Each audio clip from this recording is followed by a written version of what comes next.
There it is. It's back. It's back. The 2 pop is episodes back. without the psst. Yeah, but we have a different kind of psst. Yeah, this we week. do. You could almost hear it. Yeah, that was a cider. Because we are coming to you this week from Leesburg, Virginia. Beautiful Leesburg, Virginia. Beautiful Leesburg, Virginia. We are coming to you from the Wild Hare Cider Cabin. This is one of 4 locations they have, you know. Yeah, it's Leesburg. Leesburg. Guess the locations. Oh, Tell me the locations. 4 Leesburg, locations.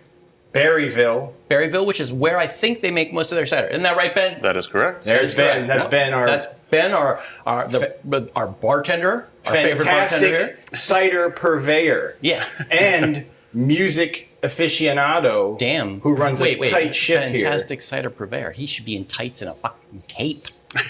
Maybe we could get him to do that. We could get him to do that someday. No, he's shaking his head. No, he says hell no. That's not Ben's wheelhouse, man. Ben. Ben is great. Okay. Thank you so much for having us here, Ben. But we have a really special guest as well. Wait, so we've got 2 people. You didn't get all the locations. Oh yeah. Okay. So Berryville, Leesburg, Fredericksburg, and starts with a W. Wankerville. Warrenton. Oh, Warrenton. Yes, all right. That's right. I haven't been to Warrenton or I haven't been to the Warrenton. They're too far away. My wife's been to the Warrenton, I think. But anyway, so we are here today. Yeah. We're going to be sampling some hard ciders, something a little bit different for us. Yeah. But, you know, we come here often. We do. And we drink them often. Yeah. We were here last night. Yeah. But we have a very special guest for today that we're going to be talking to. And his name is Owen Palmiotti. And I'm going to read this right from IMDb, okay? All right. Owen Palmiotti is a novelist and an award-winning screenwriter-filmmaker. He is a former U.S. Navy reservist and merchant marine and taught navigation at his alma mater, SUNY Maritime College. He is the author of a young adult fiction trilogy, The Adventures of Benjamin Manry. Did I say that right? Correct. Okay. In 2014, Owen switched to writing screenplays and producing both short films and feature-length films. He co-wrote, produced, and executive produced the feature film Madhouse Mecca, which won Best Editing for a feature film and then secured a domestic and international distribution deal. To date, Owen has been part of over 80 films in various capacities. Owen, thank you so much for being here. It is awesome to always awesome to see you. And we really appreciate you being here. But the most important thing is not in that IMDb write-up. Correct. How we met Owen. That's right. How did we meet Owen? Well, Owen is a trivia master right here at Wild Hare every Wednesday. Yes. And we love your trivia. We absolutely adore it. That's how we got to meet you. And it turns out we have some friends in common, you know, and all that kind of stuff. And I thought this was a really good idea to sit here and talk with Owen. Thanks for having me. Also, an extremely interesting person. And he loves to talk, right? I do like to talk. All right. I do. Your turn. So thank you guys for having me. It's been a long time coming. We've been acquainted for quite a while now, and we've grown from trivia host and attendee to friends. So it's been a nice journey. We're going to become more friends too. Cause... We got a lot in common. I do have a wife, but I could just easily get rid of her for a little bit. We're wife friendly. We're wife friendly, yeah. But we're going to turn the tables on you a little bit today. Towards the end, we're going to ask you some trivia questions. I love it. Okay. All about cider. Yeah. Ooh. All about cider. Yes. And maybe Ben will know some of the answers. Maybe Ben will. We'll see. You guys are usually pretty bad at trivia. You guys can be a team. Okay. It'll be Ben and Owen versus cider. Cider. But speaking of cider, we're going to sample some cider today. So let's start with the first one. This one's called a la mode. A la mode. And I'm going to let maybe Ben talk about a la mode a little. Ben, what's a la mode made with? Tell us about a la mode. It's what it sounds like. It's an apple pie cider. Do it with a little bit of vanilla, cinnamon, and brown sugar. Woo! Okay. That's breakfast. That's breakfast. Oh yeah. By the way, it is a Sunday morning. Yeah. We are recording this on a Sunday morning. Thank you. Oh, you're the best, Ben. This is Sunday morning cider with Owen and Ben. All right, ready? All right, yeah. Let's go. Let's give this a shot. Cheers. Cheers. Yeah. Woo! Oh man, that's delicious. Yeah, that is good. I have to tell you, this Wild Hare cider is my personal favorite of all ciders. Oh yeah, it's ruined. With maybe the exception of some in England because I like them dry, but I like them this. But they're actually, I say they're better because they're more creative. Like the cider you get in England is dry cider, but it's pretty much very similar from place to place. Yeah. Here we got all kinds of this one's a la mode. We'll get to some of the other ones, but they've always got these amazing combinations of things. And Ben will pour them half and half, a third, a third, a third. He'll do whatever you want because Ben's the best. So Yeah. but he'll mix them up for you if you don't like one, but you like the mix, which I know Owen you do. I love mixing a few of the flavors depending on what's the weekly release. All of them independently are fantastic, but sometimes you just get a little more oomph when you mix something. Yeah. So let's talk about the taste. We got cinnamon at the back end, right? Yeah. Of course, we got apple in there because it's cider. It's apple cider, hard apple cider. Mm-hmm. Yeah. I got the cinnamon. Yeah. Yeah. Definitely. What else is there? What else am I tasting? But is it not banana? Little vanilla. No, vanilla. Yeah. Little vanilla bean. Yeah. Oh, wait. Coconut. There's coconut. I'm not getting the coconut, but I'll It's a little I'll coconut. give it that to you. Yeah, Okay. a little coconut in there. Okay. Yeah. Let's see. Oh, it says pineapple coke. Oh, pineapple. Yeah. Pineapple That's a different coconut. one. That's not that. That's can. Coba. That's Coba. I'm wrong. You're reading the wrong can, dude. What a moron. Can you fire me? No, I can't. Sometimes you can get some fruity notes from the yeast, though. Yes, correct. So, like, you can get a little bit of banana from the yeast. Okay, yeah. So, Yeah, okay. I can see that. Yeah, I see cool. that. Yeah, no, that's good. That's I'm good. redeemed. See, thank you, Ben. You're welcome. Yeah. So, Ben saved you. So let's get back to Owen. So, Jerry read your bio basically, but let's go back a little bit farther. Where were you born? Yeah. Talk a little bit about where you grew up. And weird stories are welcome here. How you got to where I you specialize in weird. So I was born and raised in Monroe, New York. Okay. So my father was a merchant marine as well. Where is Monroe? Yeah, where is Monroe, New York's an hour north of the city on the west side of the Hudson River. Okay, cool. Oh, okay. So what do they call that up there? The west side of the city. I don't know. There's a southern tier. There's a southern tier of the Hudson Valley. They make southern tier beer there? Remember that? Greek told us. Yeah. Okay. So you're on the western tier. Western, Okay. So born and raised in New York. Followed in my father's footsteps, so he was a merchant marine. Okay. And growing up, I would hear all of these fun stories of adventure. I'm going to stop you there for a second. Okay. Because I'm not sure that everybody listening to us knows what a merchant marine is. Yeah, I was going to say the same thing. So merchant marine is kind of the behind-the-scenes truck driver of ships. Mm-hmm. So they go from port to port, transporting everything that you're using in your day-to-day life. Mm-hmm. The merchant marine is something that I'm very proud to be part of. Mm-hmm. If you don't have a merchant marine, you really have no industry. Right. About 90% of our goods that come into our daily life are brought in by ship. Yeah. So gasoline for cars, the automobiles themselves, almost all of the food that you have in your day-to-day is brought in by ships. And, as a young boy, listening to the stories of travel and adventures, it was just one of those things as a very young kid, I knew I wanted to do three things in my life. I wanted to be a teacher, I wanted to be a writer, and I wanted to be a sailor. So growing up, it was focused on going to SUNY Maritime College, getting enrolled, and getting my U.S. Coast Guard third mate license. And I also joined the Navy Reserve, which was kind of an ancillary thing. I wasn't always planning on doing that, but when they gave you a scholarship and you had good grades, it kind of made sense to do that. So I became an ensign in the U.S. Navy Reserve. I was a strategic sea lift officer. Okay.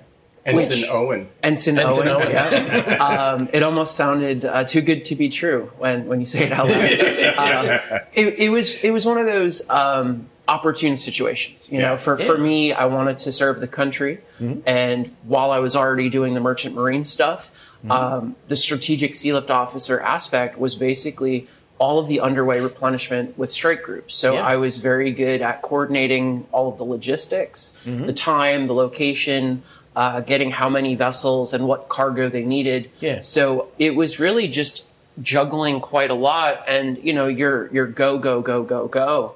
So when I was 21 years old, I did an 8-month deployment to the Persian Gulf, and I got to see a lot of the world. And then I backpacked. What's the coolest place you ever landed? You ever wound up? Well, that's a loaded question. So I would say one of the coolest places I've been to is where they shot some of Game of Thrones. Okay. So we were in Dubrovnik, Croatia, and there's a lot of these older castles right on the water. Yeah. So from like a visual cinematic, oh my God, this is cool. Granted, I was there before they shot the show. Right. Yeah. So I got an appreciation because when you're watching the scene, you're like, I ate I ate a burger on that stone over there. Because they actually had a McDonald's inside of the old castle walls. Yeah. That's sad. It is sad, but it's pretty cool. I will tell you, just kind of tangent story here for a second. When I first came to Virginia, I was a civilian DoD employee working for what was then the Defense Communications Agency, the predecessor to DISA, and I wound up over at the Pentagon a lot. Yep. I was working in Arlington, Virginia, and I wound up there at the Pentagon a lot, and I was there one day, and they were shooting a film. And I was like, hey, what's going on? It's like, oh, they're shooting a film. You can't go up that way, the stairs I wanted to go up because they were shooting on that stairwell, blah, blah, blah, blah, blah. And I don't remember what the name, production name of the film was. They said it. And then maybe a year later, I see this film, No Way Out is what it was called.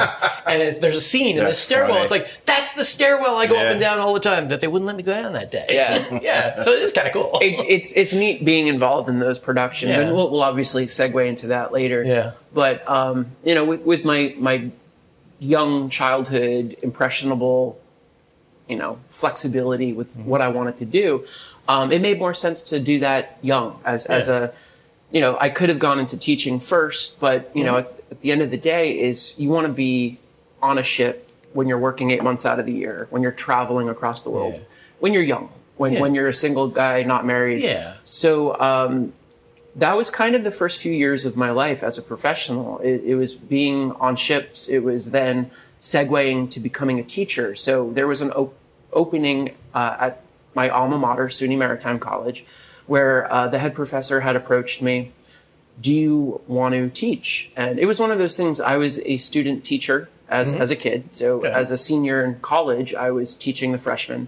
I was always in part of like a leadership role. So I was a squad leader as a sophomore. I was an indoctrination officer as a junior. Okay. And then as a senior, I was a first class rate with being a student teacher or mentor. Uh-huh. So it's also hard to say no to your father. So my dad was the head professor. And, kind of that makes for like easy to say no. It's not an uncomfortable Thanksgiving dinner. Yeah, right? pretty much. So It's hard to make it stick. Yeah. I quit shipping out and I became a teacher, which was also cool though too, because it was a trimester system. Yeah. So for 2 semesters I was on land, 1 semester I was on the ship. So it was a really nice segue from being on a ship for 8 months straight to then only being on for 3 months a year. And for me, I still got to travel. I still got to upgrade my license. I still got to see the world. Yep. But I had a little more flexibility to focus on my passion, which is writing. Okay. So when I was 13 years old, I started the Benjamin Manry series. And Wow. Oh, wow. it's kind When of you were weird 13. when I was 13. So That's cool. I had a dream in my lucid dream REM sleep cycle. Yeah. For 30 days in a row, I was able to control my dream. So I mapped out the entire trilogy in my head. That's crazy. Wow. And my friends were like, Owen, you're either batshit crazy or, Possibly. and I was leaning towards the batshit crazy, or there's something here. Yeah. There's something really special about being able to do that. So I started. That is Well, your brain's really- working on it. Yeah. Even while you sleep. Every Yeah. night for 30 days in a row. I Yeah. mapped out Yeah. the entire world. Yeah. That's pretty And cool. it got to the point where I was telling my friends about it, and I started writing it. And for the first few months, it was literally main character number 1 Now, wait a minute. You Yeah. started writing it when you were 13? when I was 13. Okay. Yeah. Okay. That's a way to do it. Map your characters out. Mapped out the characters, but I didn't have a name for it, and when I was trying to name the character, I wanted to have something that was like actually a name at that time period, right? Okay. So in the 1700s, during the 13 colonies transitioning into the United States, during that Revolutionary War period, there was a guy named Benjamin Manry. Oh. And I've always loved the name Benjamin. I liked it Okay. because it was a really strong Yeah, name. Ben smiled back there. He's like, I like it too. I mean, Same. Good name, Ben. Ben Yeah, also good name, likes good name. the short version of that name. My name sucks, Ben, by the way. My name No. sucks. Gerald? Gerald. Dear God.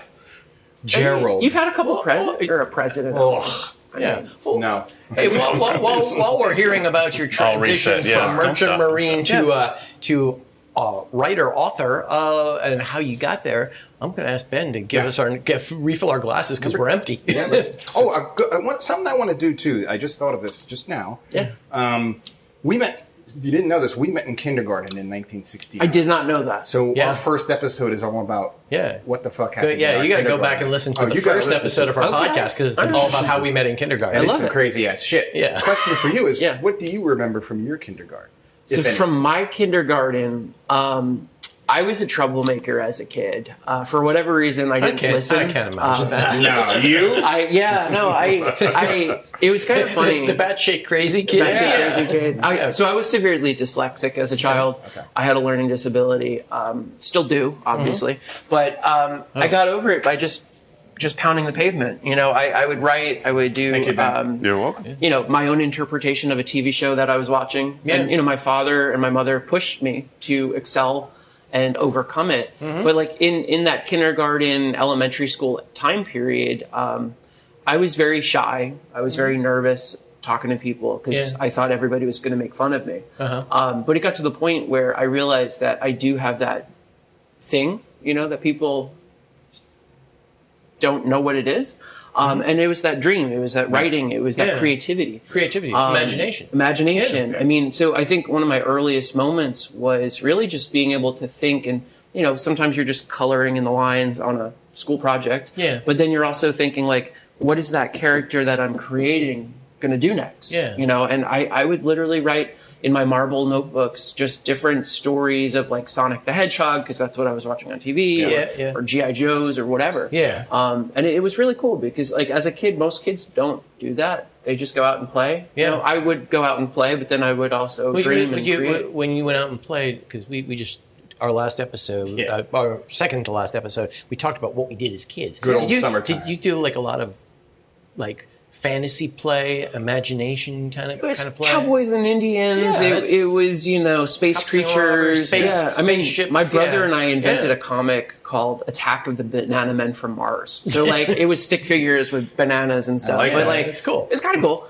You could know, slip and die. You could. That was their That was their special banana weapon. peel. Ah! They would just shed their skin Yeah. and trip on it. Exactly. We played Manhunt, you know, running around the neighborhood. yeah. We played soccer, played baseball. I mean, growing up, like, I wouldn't come home until the street lights were on. Yeah. We talked about My that mother recently. is ringing the triangle. Yeah. You know, she's like, yeah. it's dinner time. Yeah, exactly. And it's really nice to grow up in that type of environment where, you know, you could take your bike and you could go to your friend's house. Yeah. And nobody would send a search party for you if you weren't at Right, your house. right. You know, but we also would communicate. And nobody organized your day for you. Right. Yeah. Exactly. Like we Yeah, said in yeah, the podcast, yeah, no yeah. play dates. No play dates. No fucking play I dates. mean, I think there was Get out of the house, occasional. asshole. Yeah, pretty much. Anyway. I got to go work or whatever. All right. Yeah. Well, All right. well, hey, let's take Courtesy of Ben, we've got our second tasting Yeah. here. Yeah. Ben, why don't you tell us what this one is? This one, oh yeah, go This one's ahead. one of our flagships. It's called Willow. We do this one with blackberries and lime peel. I love Willow. Yeah, Yeah. still on the dry side. Yeah. Yeah, like last Yeah. night I kept having Willow and Hatch, half Yeah. and half. I love Yeah. that too. Cheers. Yeah, again. cheers, cheers again. Oh, that is so good. Willow's one of my favorites. Yeah, very good. And you know, Ben just mentioned on the dry side, but even on your website, it talks about how most of your ciders tend to be dry, and it very much it basically says right out, not like a lot of the highly sweetened commercial ciders that you can get in the grocery No, store. Yeah. Yeah, I mean, no, you don't retail. You only sell in your four Only locations. in-house, yep. Yep. You got to either come to get it in the 4 location, or you can get 4 packs to go. Yeah. Yeah. Yeah. It's delicious. Or growlers. You feel growlers. Oh, yeah, growlers too, growlers. right? Yeah. Growlers, yep. Yep. Yeah, it's Okay. really cool. Yeah, and I mean, like you said, we don't back sweeten anything. So any sweetness you get is naturally from the fruits that we use. Yeah. So Yeah. It's fantastic. Yeah, and the cool thing is we'll post this too. Behind Ben, right now there's 6 on tap right now, Yeah. and it's all in chalk, but they've got the little 5 circles, and they tell you how sweet it is based on how many circles are filled in. So Yeah. you can kind of look and go, oh yeah, no, that's drier, that's sweeter. Hey Ben, I just want to throw this out there. Could you say the phrase "How sweet it is to be drunk by you"? I don't know, that's too much. Yeah.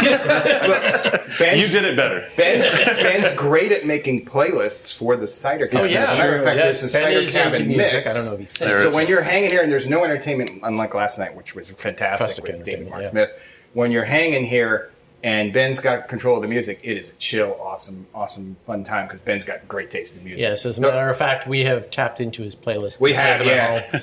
Yeah, the first one was that I heard when I first came here was Born Ruffians. That one you told me. I said, what the hell playlist is this? This is fantastic. And they go, that's Born Ruffians. Like, what? I know music. I never heard of that shit. So Ben, kudos to you, man. You know your stuff. And then you got the Cider Cabin mixes now too, which are really great too. And those are out there on Spotify. Yeah, so shout out to good old Ben there with the mixes. So if you do come here and you hear cool music, it's all because of Ben. Yeah.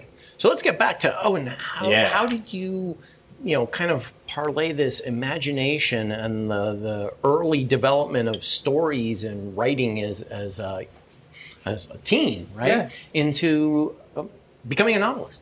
So it was just about getting those reps in. As you write enough, and you write each day. It's about the discipline too. It's a lot of writers struggled with the commitment to the art of writing, and you just have to sit down, close your door, put on your music, drink your coffee or whatever your vice is, quote unquote. Yeah. And just do it. So I would spend a few hours a day just disciplining myself on writing and continuing that creative journey, because like I said, when I was 13, the story came into my head, but it wasn't until I was a sophomore in college when I finished the first book. And I had gone through all of high school, freshman year of college, writing and rewriting and changing things. Because, for me, it's like I didn't really know the right direction. I didn't have a mentor as a novelist. That's a shame, because that helps a lot. It does. And, that's one of the things I've really strived on. And I'll talk about this later in the timeline, about getting involved with mentoring and stuff, because I never had that really. So I had support, but I didn't know the strategies. So I bought a lot of books. I watched a lot of videos. I talked to a lot of people on figuring out how to create that journey of the character, the arcs, the storylines, the sub-storylines, breadcrumbing something that is going to have that payoff down the road. So, when I was a sophomore, ironically enough, I went to a military school, right? So in the military, there's a term called fraternization. And I was a sophomore. I was at a bar. I kissed a girl that was talking to me, and she was a freshman. I was a sophomore. And it was this love triangle, because then my senior person got me in trouble because apparently they had a crush on me or whatever it was. I don't want to get into the heartbreaker. I know. Damn. I know. So I got in trouble. It was a 50 demerit ticket and a 2-month restriction. So bad boy Owen here. Bad boy, like I said, continuing my bad boy tendencies.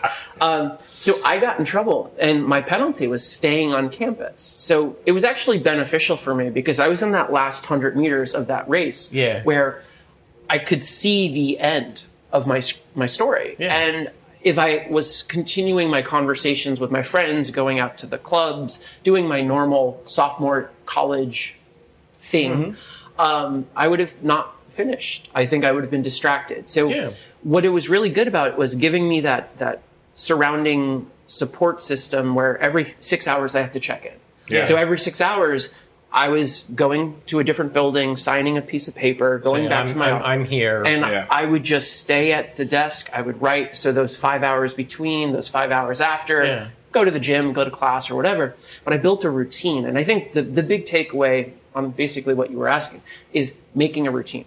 If you can put together a routine where you can still be successful in your day-to-day, but you could also support your creative, I think that's the most important takeaway, is making a plan, sticking to that plan. That's a discipline. Yeah, it's a discipline. Which it's like anything else. If you're an athlete, want to play guitar, you got to sit down and practice. You're a musician. That's exactly it. So, I finished that first book, and then it just kind of spiraled from there. And how did you get published?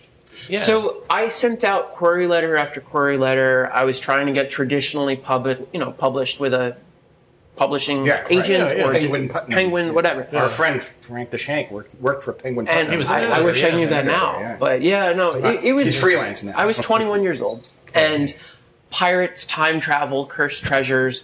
Literally nobody would touch me with a 10-foot stick. And I decided the best asset that I have is my ass. It was a joke. Sorry. Wait a minute now. No. So putting myself in those situations where I can talk to people. So I got a little drum thing I was going to play. I don't remember which one it is. I'll probably get something wrong. I'll send you guys a photo. But you just did a post on Yeah. Facebook Yeah. like within the last week Yeah. where you were dressed like a pirate.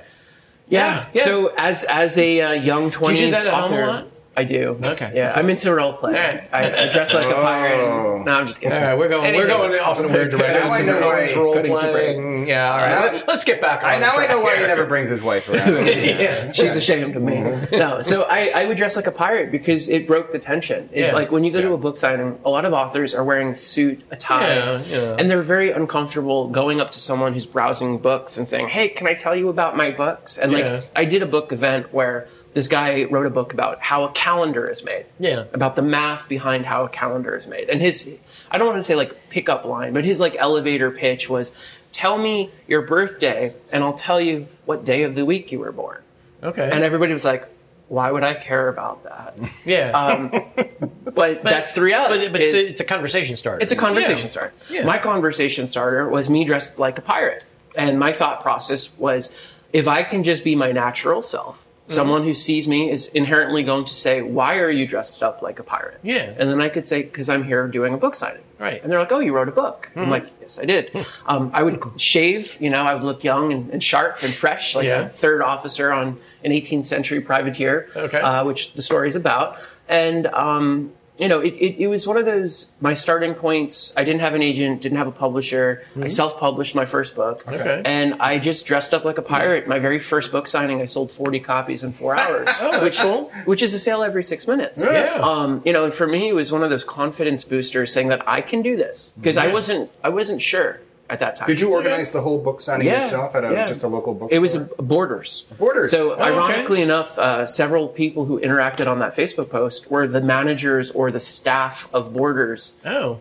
20 years ago. Okay. And they still support me. They still engage with the posts That's and stuff. awesome. And so you fronted all the money for the production. Yeah, of the book signing. I self-produced it, raised all the money myself. Yeah. And, at that time, I was making good money as a merchant marine. So Yeah. I was on a deployment, right? Right. So Yeah. 8 months on a ship. Right. I didn't have a lot of expenditures. Yeah. So I said, let me control my destiny. Yeah. Let me control the narrative. Invest in yourself. Invest in myself. Yeah. And I think that's another key takeaway is a lot of artists, if you can't invest in yourself, then Yeah. you're not going to be able to succeed. Yeah. So I consciously chose that path of doing a self-publishing sequence, going into a bookstore, showing them a copy of my book, and then them giving me an opportunity. Yeah. And I sold 40 copies at that first signing. Right. Then I said, hey, is there any other managers in the geographic area you could connect me to? Yeah. And they said, yeah, we'll put in a good word. And I was doing book signings almost every other weekend. Wow. For like my early 20s to my mid 20s. Dressed as a pirate. Dressed as a pirate. Dressed as a pirate. I was doing elementary schools, I like middle that. schools, colleges,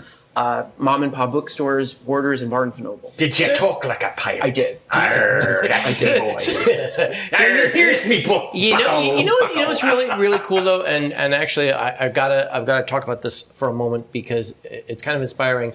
You said you were really shy as a young child, and knowing you now, I was still very shy. that's hard to imagine, and like this journey of yours. And I gotta say, as a young child, I was very shy. I was very shy. Yeah. I mean, Jerry, like you said, we met in kindergarten. We sat at the same table. We sat at the same table with in a girl who kindergarten. ate paper. Yeah. No And shit. you want to know more about that? Go back and listen to our I'm not kidding. and go back and listen to the Hoppy Dudes episode 1, and you'll learn all about the paper eater and other weird things. Not too much nutrition. But no, in I paper. started out as a very shy kid, and similar to you, over time, kind of opened up. But speaking of opening up, hey Ben, can you open up another cider? Because we're That can be arranged, yeah. Ben. There you go. Thank you. And I just want to plug Ben again, best bartender kidding. bartender here at the cider cabin, and one of the best bartenders around. I mean, he's like an MC, right? Yeah, He's yeah. like the best. He's a facilitator of good times. MC stands for Master of Ceremonies Right. for all of those people curious of what that actually meant. Yes, yes, True story. I know what DJ stands for too. Disc jockey. Dumb jackass. Oh. Oh, it's just something else? I mean, It's got multiple meanings. I didn't know that. You learn something every day. It all depends on All context. right, while Ben's doing that, real quick, the mechanics of writing, which, they're important, right? And I just want to get Ben walking back. There's Ben. Say hi, Ben. Hey. There's Owen. The mechanics of writing, which I learned late. No one ever taught me at our dumb high school how to really write. As a matter of fact, I was accused of plagiarism. I wrote a short story myself, and she said, "You stole this." I said, "Bullshit, I did not. This is an original story." She had to apologize. Yeah. I was pissed. And that was, never mind. The lady who used to do this. Oh yeah, no. We had Owen's now looking at you like, what are you talking about? I need to know this We story. had a high school English teacher who. It seemed like she was fondling herself a lot during lectures. I do not. I feel like it was different times back then. Yeah, different times. But I found that when I got to University of Maryland as a grad student, I got a really great mentor, a teacher, Yeah. the guy who wrote Northern Lights, Okay. the actual book that it was based on, and he taught me actually how to write, which That's was very cool. really good. And then also I had No, screenwriting. wait. You said Northern Lights, the book it was based on. Northern Lights was the book. No, the Wasn't book it? is something else. Northern Lights is the show. The book had a different title. Aren't you talking about Northern Exposure? I'm sorry, Northern Exposure. Northern yes, Exposure yes. was the show. Show, yes. I thought you were talking about the Northern Aurora Lights is- Borealis. No, it's a book. Yeah, anyway, it was cool to learn the mechanics Yeah. because I was doing it all wrong. Flowery writing, dumb shit like that. That's not how it goes. It's not. We write like Hemingway. Short. Fewest words, most point. impact. Period. Work Yep. it out till you get there. It's great. I mean, Hemingway had it right. I'm not a big Hemingway fan. He in also terms of said the- "write drunk, edit sober." Well, yeah. I mean, there's issues with his themes and shit that I don't care for, but his mechanics, spot on. Really good. All right, so with those mechanics in mind, we got All right. another cider in front of us. Yeah. Let's check this one out. All right, Ben, tell us what this one Yeah, is. Ben. This one is actually my favorite one that we make. This one's called Saxby. We do it with ginger and lime. So it's got kind of a Moscow Mule vibe to it. Yeah. Yeah. And if you get the 4-packs, we did the printing to make it look like a copper mug. Oh, Because it is kind of like a Moscow Mule. Yeah, I don't have I it get in there that. today, I get but that. yeah. Only on tap today. Oh, yeah. So we use raw and cooked ginger in this one, so you get kind of the full flavor of it. No you get Marianne. the spicy ginger and then kind of the warmth of it as well. Oh, I love ginger. Oh, yeah. I was more of a Marianne. I'm more of a Marianne. We had this discussion. When you're younger, you like Marianne, but as you get older, it's ginger. It's all about I mean, ginger. I think you skip ginger and go straight to Mrs. Howell. I send him. Eventually, you get old enough. Yeah. It's all about Mrs. Howell. It's all about Lovey. For a woman to bring that much baggage on a 3-hour tour, let me tell you. Well, we always talk about too, like as you get older too, the humor of the Howls is so much funnier as you're older. I love that. Yeah. But Oh, when yeah. you're younger, you kind of don't get the Howls as much. It's like you remember Gilligan and the Skipper and all that, and the Professor and that. But when you get older, you're like, oh my god, the Howls are freaking hilarious. Yes, man. exactly. It's one of my favorite shows. Oh, yeah, mine too. Watch that over Trivia and over again as a question: kid. True or false? The Monkees was on at the same time as Gilligan's Island. In original run. They were. It's true. Yeah, they were. Yeah. I think they were on an episode, if I remember correctly. Or no, No. they stole the music or something. I remember Gilligan Yeah, was playing they on were coconuts. Or band. something. It was- He started a band on the show. It was Episode the guys who wrote for the Monkees. Yeah. Were on that show. Okay. as a band. As a band. It was, I remember something yeah, like that. Yeah, the guys who wrote a lot of the Monkees hits. Yep. And I'm drawing a blank right now because I'm old. We're actually on that show, which is sort of funny. Yeah. But they were in competition, which is That's crazy. Yeah. Which is But getting back to this, the ginger's good, but I also get the lime at the back end. Oh yeah. Yeah. Yeah, got the ginger up front, and then I get the lime kind Yeah, of there's kicking that lime in towards buzzing around the back there. Yeah, Yeah, delicious. I'm telling you, really good. you like cider. This If you is a like place cider, to you come, got man. you got to get to one of the locations. You got to check out Wild Hair. But so I mean, we're kind of moving from written. Right. Writing How did you get into from film. the novel? So Into- you got you- 4 novels, right? So 3 novels. I'm 3, technically on sorry. the 4th book now, but how that transition occurred was a friend of mine was at film school, and her senior thesis was coming up, and she wanted to collaborate on something. And I guess one of the other big advice I can give people is say yes to everything. Yeah. So an opportunity came to me saying, "Would you like to be involved in a film?" So I said, yes, I would love to. For me, I had been writing short stories, poetry, books, and I was wanting to get into that screenplay aspect. So I collaborated on a screenplay called Icebox. So Icebox was my friend's senior thesis. It did really well at festivals, got her an A in her course, but then more importantly, it got that appetite whet. when I wrote that screenplay with her and I collaborated with actors and the actors started winning awards, it was one of those situations I'm like, that was my mind. That was a dialogue that I wrote that this actor now portrayed and ended up winning Best Actor at, a festival. And I'm just like, there's like a really cool component of collaborating on film. When you're writing a book, it's really just you.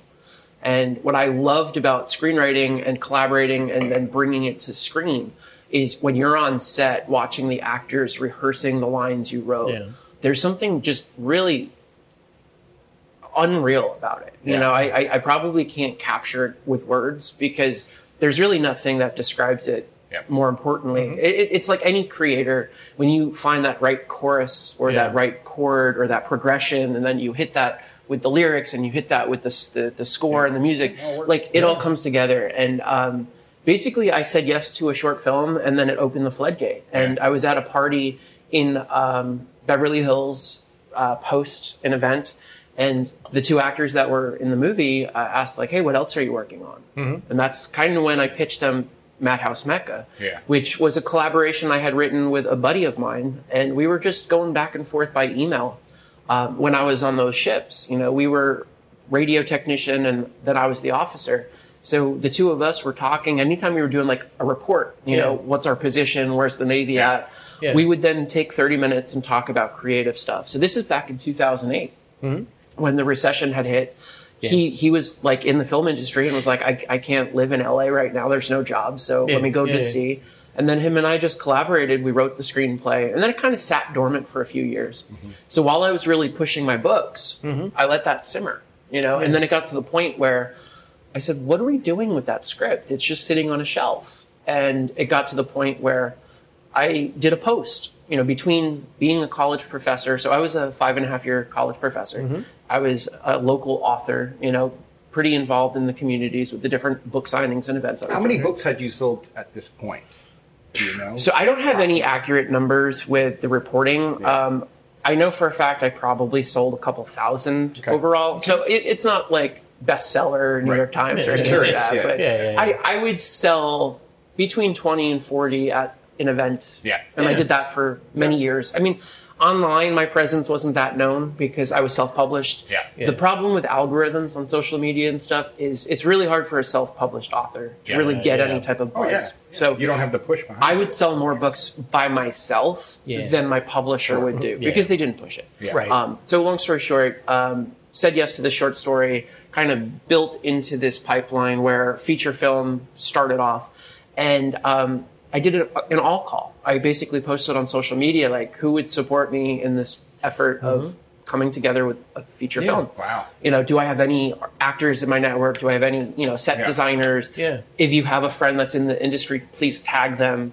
And then all of a sudden it kind of blew up to the point where I raised $170,000. I connected some big talent to it. And as a team, when you choose the right people, you don't have to know everything. But you have someone who knows their specialty. You build the team. So like what I was really good at was finding the right people to collaborate with. And we made a project. We were very proud of the project. And then it won Best Editing for a Feature Film at Beverly Hills Film Festival. We premiered at the Chinese TCL Theater where Star Wars premiered at. So I was sitting in a chair where, Han Solo and Chewbacca and R2-D2 had sat watching their movie premiere. So it was really neat. They're not actual. No, they're not real. They are. They are. Well, they're in a lot of movies. Wait a minute. Their character has more credits. R2-D2 can't sit. That's true.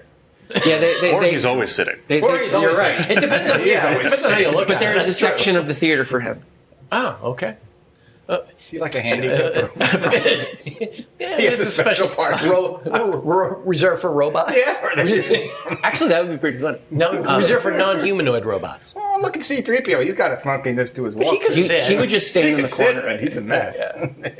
He's definitely got something going on. I'm not sure what it is. Anyway. Oil! No, that's Wizard of Oz. No, Anyways. So it just kind of opened the floodgate. And, when you start going to these events and these red carpet events and you're seeing the actors like really just show passion for what they just did, you just say yes to the next project and you greenlight the next thing and just keep spiraling dominoes. That's awesome. Yeah, That's amazing. Yeah. Yeah, no, I mean, you talk about the passion. You've met my daughter, and she just graduated film and photography from VCU, and she's now wandering around trying to find her way. But my son is in his second year down at ETSU, and he got the acting bug when he was in high school. And he had always wanted to be a vet. I want to be a vet. I want to be a vet. I want to be a vet. And then all of a sudden, a friend invited him to audition for something that he was in. And he got into his first play and then really got into it. And I've never seen that. And then he decided, I'm going to school for theater. Forget the vet thing, still love animals. But the passion that he shows when he performs is just incredible. He's very good. Yeah. He's a lot of fun to watch. It's really wonderful to see when a creator is creating, and whether it's art, music, or film, whatever. Yeah. It's just a really ethereal beauty. I mean, you can't put words to it. It's just they're in their zone, they're doing their thing, and I don't have the best advice to give to people, because what I've understood is advice is subjective, right? Yeah. Is what worked for me, what worked for you, what worked for him. Quite true. You got to pull a little bit of each of those factors, and I strongly support chasing your dream to the fullest. Oh, yeah. But when I was doing my number crunch, right, at 21 years old, I did the math. I'm like, if I sell 40 copies at every book signing I do, I would have to do multiple book signings a day. Yeah. 5-6 days a week. Just to get your head above Just water. to be even with a mortgage, have car payments. And at that point, I'd be living out of my car, traveling, doing book signings and events. And I'm like, at that point, I'm not a writer. I'm a book slinger. I'm really hawking my book just to make ends meet. A book pirate. A book parrot. What's a pirate's favorite letter? Arr. You'd think it's R, but it's the C. The sea. It's a good He's one. got you there, Lee. You got to admit. He does have me there, but Anyhow. All right, one more real quick, though. Yeah. Transitioning, and I had to kind of do this too, transitioning from writing a novel to writing screen. They're different, right? The mechanics of those two are very different. They're both fun. Yeah. But very different. So, I mean, I think if you boil it down to the core ingredients, you're creating a story. Yeah. Right? Yeah. So if you focus on the story, you focus on the characters, you focus on the dialogue, the formatting is the only thing that's different. Yep. To be terse with your words, obviously, is a completely different mentality. When you're writing a book, you're describing the scenes, you're feeling the thoughts and doing this and doing that. Yeah. When I'm writing a screenplay, I sometimes write the core idea as a short story. Yeah. Just so I know It's a the good world. idea. Yeah. Start with that. Yeah. And then I look at each sentence I wrote and say, how can I pull this out into the least amount of words, the least amount of things? Because when you're really doing that page-to-page translation, and I've adapted books before. I'm in the middle of a project for a friend, and he's very flowery, really paints the picture well. And I told him, I'm like, every third word is something you would need. Yeah. So, not exactly 1 out of every 3, but if this sentence needs to be here, keep that. If it doesn't, cut Get it. rid of it. Get rid of it. Cut it. Yeah. So we started just going through his book, and I was highlighting literally almost every other sentence completely. And it got to the point where I'm like, of this thing that you're keeping, how can you say it in 1 or 2 words versus 5 or 7 words? Yeah. Make that more impact with less, right? Correct. So for me, the screenwriting is, I'm really good at dialogue. A lot of people in class that I was in, they struggled with it. I can do dialogue. I'm really good with it. And for what, I don't know why. I guess I can Dialogue's imagine it in amazing. my head and make it work.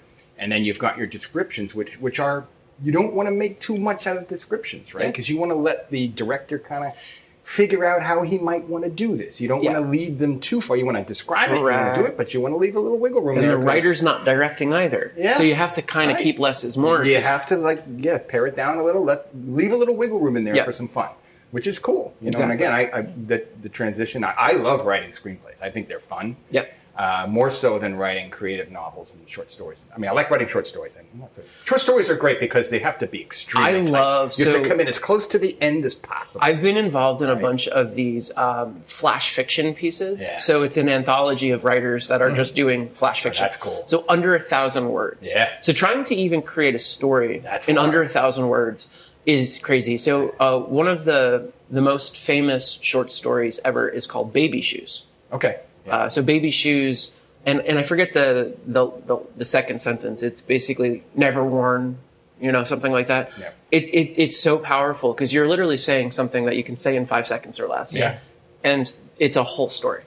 So I've been involved with a whole bunch of those flash fiction pieces, That's and great. I sometimes do them as exercises. That's Because why if you're not? trying to write something, I can write one of those out in a lunch break. Yeah. But then it keeps me sharp. It keeps me coming up with ideas. Yeah. One of my fun exercises too, if you're trying to be creative, choose random prompts. So Cards Against Humanities. Yeah. Right, Get right. a couple cards and just say, how can I connect Make a this story. to this Connect to this? Yeah. to make a story. Yeah, that's And cool. That actually sounds like It's a lot of fun. A fun That way is- to play the game that's a little bit different. Yeah, I like that. Yeah. I do that for my writing exercises. It's like lifting weights. Exactly. Yeah. You're keeping that muscle sharp. You got to keep it. So let's keep our tasting muscle Let's sharp. go. I think it's time for our final tasting Yep. of the morning.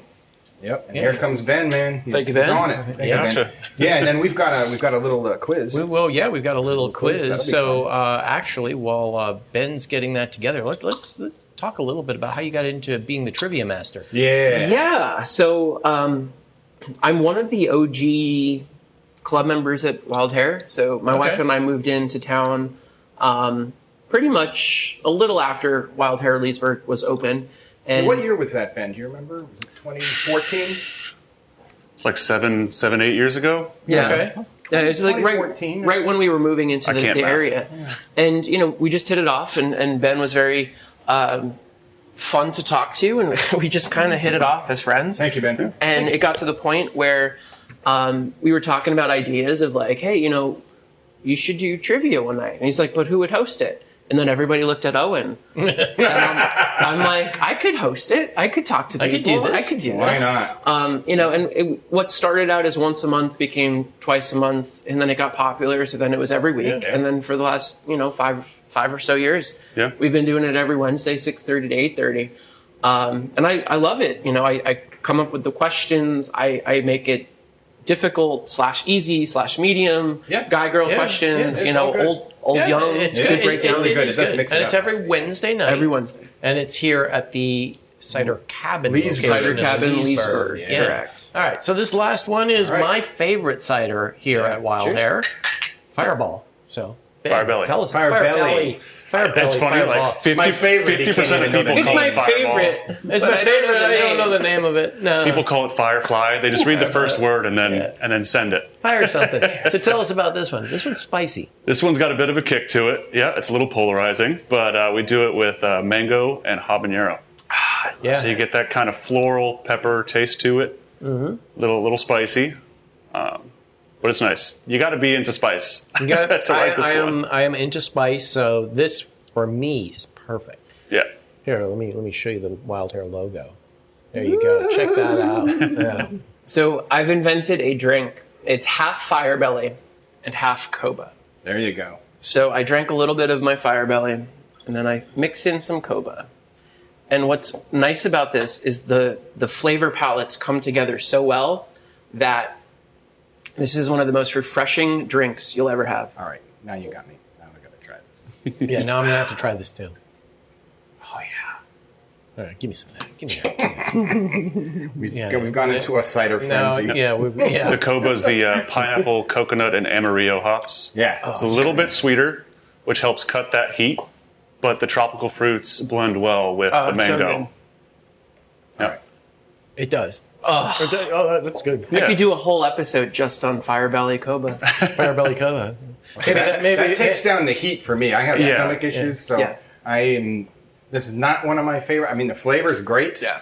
But Like I said, polarizing. You got to like Yeah. the spice. Yeah, you got to like the spice. I mean, Yeah. this makes it perfect for me. It's perfect. So we were Otherwise, we it's were way too hard. actually in here last night listening to music, like Jerry said, and I got the bottom of the keg of the Firebelly, and You should have seen that. I love spice, but that was the color of it. It was like this orange It was and like juicy. It had, juicy, and it like had like pulp, Yeah. like it was pulpy. Yeah. and how you know it's even real for ingredients. me, it was spicy. He was like, whoa! His face turned a little red. Yeah, but it was good. I love the fire belly. That's my go-to. I need a little more. So Koba. you need a little more Koba. Okay. So we're gonna turn this on you now, and we're gonna ask you trivia questions. Sure. That's right. And Ben, you and Ben, it's you and Ben, our Ben. team. So Because Jerry and I often play as a team when we come to trivia. So now we're gonna ask you questions.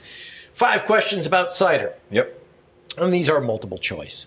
So, the first recorded reference to cider dates back to 55 BC. BC baby. BC, yes. We're talking hard cider here. We're talking hard cider. Yes, this is all hard cider. Yeah. I don't think they. Well, I think that was all they had back then. They had mead. Mead is the yeah, oldest fermented drink. Yep, that's true.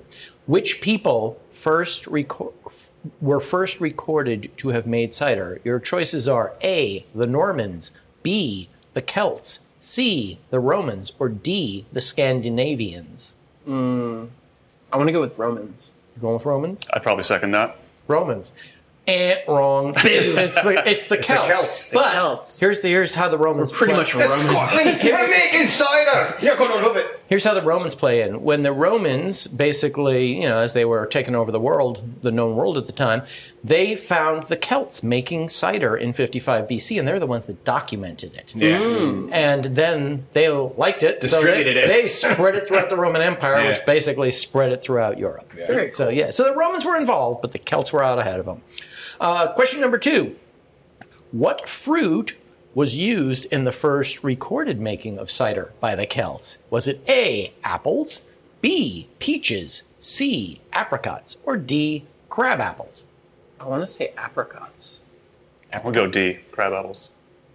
Ding, ding, ding. Ben! Ben gets it. It was crab apples. Yeah. Yeah, it was Nicely crab done, apples. Ben. Nicely done. Yeah. Okay, question number 3. Speaking of which, we used to throw crab. We used to apples throw at crab each Oh, apples other. at each yeah. other's I mean, you kids. can't eat them. Oh man, Yeah. they hurt when they hit you. They're only good for cider. Yeah. Question number 3. Where was cider first produced in the U.S.? A, Jamestown, Virginia. B, Allentown, Pennsylvania. C, the Massachusetts Bay Colony. Or D, New Amsterdam. So New Amsterdam's New York. Bonus. Oh, yes, you got the bonus question. I was going to ask that as a bonus question, but you got that. Okay. Nice. New York City was once known But as I don't New Amsterdam. think that's the answer. Just going to go with Virginia because we're in Virginia. Virginia Colony. So you're going with Jamestown? Yeah. Jamestown. I'm not Ben- going to go Ben with says that. Jamestown. I'm not going to go with that. I'm going to go with Massachusetts Bay. Ding, ding, ding. You Ding. got it. Massachusetts. Yeah. Bay I went Colony. with Jamestown There you too go. because Yeah. Virginia rules. It's Virginia, yeah. I didn't know the answer, so go with Virginia. Go with Virginia. Yep. So, and I had to throw in Allentown, PA, because that's basically where Jerry and I are from. So, just Sorta. outside, just Subtle- outside, subtle plug. just north of it. Yeah, Massachusetts Bay Colony. They were making cider 9 years after the landing at Plymouth Rock. Oh, very cool. Yes. So the Pilgrims showed up and said, "We need something to drink." Cleaner than water. This is yeah. like a dry continent. We need something to drink.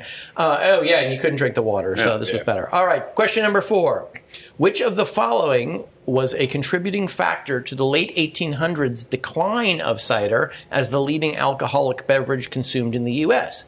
A blight that spread rapidly across apple orchards. A. I don't even need to hear the others. All right, well, I'll give the others in case Ben would like disagrees. to disagree. B, an increase in beer consumption with the arrival of German and Irish immigrants. C, industrialization taking farmland previously used for growing apples. Or D, post-Civil War prohibition of cider production in many states. Go with D. You'll go with what? D. D. You're going with post-Civil War prohibition, and you're sticking with A? Yeah. What? B, an B, both of increase us. in beer consumption with the arrival of German and Irish I mean, it immigrants. makes sense, but I swear I read something about the Oh, blight. yeah. Same. That wiped out It- all of during the orchards. Prohibition, they tore up some apple orchards. Yeah, Because people were making their own cider. during And so Prohibition they- in yeah. the they did, early that's 1900s, true, yeah. 1919, yeah. And it the takes industri- decades to grow these trees. Yeah, I mean, 1919 was the final death blow for cider Yeah. in the U.S. until the recent resurgence. But also, wasn't there something about transporting beer versus cider Yeah, to the cities? People part were of more the, living in the industrial cities. the industrial revolution also contributed, but not because they were taking orchard land, because more people were moving to cities, and moving the cider that was being made in the country into the city, it didn't hold up well because there was no preservative, no pasteurization, and as a result, it spoiled. Yeah. So it was a contributing factor, but not in the way I wrote it here. Okay. Question number 5, final question. What company is currently the largest producer of hard cider in the U.S.? A, Angry Orchard. B, Down East. C, Anheuser-Busch. Or D, the Coca-Cola Company. Largest producer of cider in the U.S. today. So the Coca-Cola Company owns a whole bunch of businesses. Yes, they do. So I feel like that could be the answer. I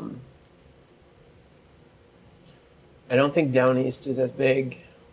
I mean, it's good, but I'm going with Coca-Cola. Going with Coca-Cola. Ben. Angry Orchard. Ding, ding, Ding, ding. Ben gets Ben it. gets it. Angry Orchard. All right. Angry Orchard, biggest producer today. So, that's failed. the end of our trivia. I think I need to go back to the writing board. How do we do on the trivia? You guys creating crushed it. trivia. There you go. You did good. There you go. I might have to outsource some I of was this. going to say, if you ever need a fill-in, like you can take vacation or whatever. Well, it's good. You might want to have a cider category in the cider cabin. That's true. Raise people's awareness of the history of cider. raise people's cider awareness. We can do that. Yeah. All right. Cool. So what's next for you? Films, novels. Yeah, so I've been trying to put my time and energy into one specific project. It's called Back on the Water. It's about a father that gave up his seat in the Olympics in 1924 to watch the birth of his son. And then the son grows up in the Great Depression, fights in World War II, and then vows to bring home the gold medal in his father's honor when he goes to the 1952 Helsinki Games. So it's a story that I discovered at my friend's wedding. The Catholic Church sermonized it. It's the ultimate story of persistence, perseverance, sacrifice. Yeah. And it really hit hard with me because, growing up, following in my father's footsteps in the Merchant Marine, the Navy, writing books. My father's also published 4 novels. It's one of those things that, like, the story just really captured my heart, captured my soul. So I've been just trying to get it off the ground, trying to figure out the right way to bring it to life. So most recently I was on an interview with WJLA. The interview blew up. It basically got to the point where the story was nominated for a regional Emmy as well as an Associated Press Award, and it won both. Yeah, so, I'm trying to now leverage that, saying, hey, this story has been vetted at the highest level a journalist can bring a story. Now trying to get it into the right places, and it's been read by 2 of the Hollywood Chris's. It's gotten to the point where most recently, 2 very famous quarterbacks that are brothers in the NFL production company, and they read the story. They liked it. So it's just trying to find, can we move forward with these pathways? I think as an independent creator, you just have to never take no for an answer. Just you gotta keep pushing, keep finding outlets, and I think that's some of the just best advice for anyone, whether it's art, Great music, advice, film, whatever you're doing. One of the things I've been doing is trying to get ingrained in different groups. So I'm a board member of the Virginia Production Alliance.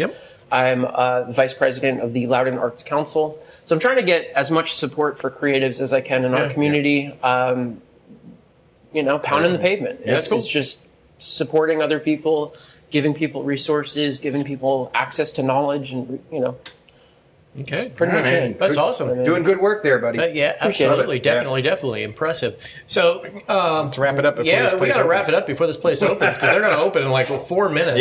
Yeah. And so, first of all, thank you, Ben, for opening the door early for us, letting us in here on a Sunday morning and being our bartender for the episode. Again, Wild Hair Cider. 4 locations. We are in the cider tasting. The cider tasting room is in Berryville, Virginia. Right. You've got the cider pub, and I got to put on my glasses for this. Cider pub and courtyard in Fredericksburg, Virginia. The circa 1840 log cider house in historic downtown Leesburg. That's where we're sitting right now. Yep. And the circa 1830 cider pub and garden in historic Old Warrenton, Virginia. So check out one of those places. It's awesome. And one more thing. The Watermelon Pickers Festival that we highlighted a couple episodes back with Stacy Sinclair, who's organizing it. Wild Hair is going to be the cider provider, the cider vendor. So come check them out there as well. We'll be there too. And Owen, again, you do trivia here every Wednesday night, 6:30 to 8:30. 6:30 to 8:30. Yeah. So thanks again, guys. Yeah. All right. So if you like us, share us, rate us, give us Follow 5 us. stars, follow us, Feedback. Talk. yeah, Engage. engage. Raise your hands up.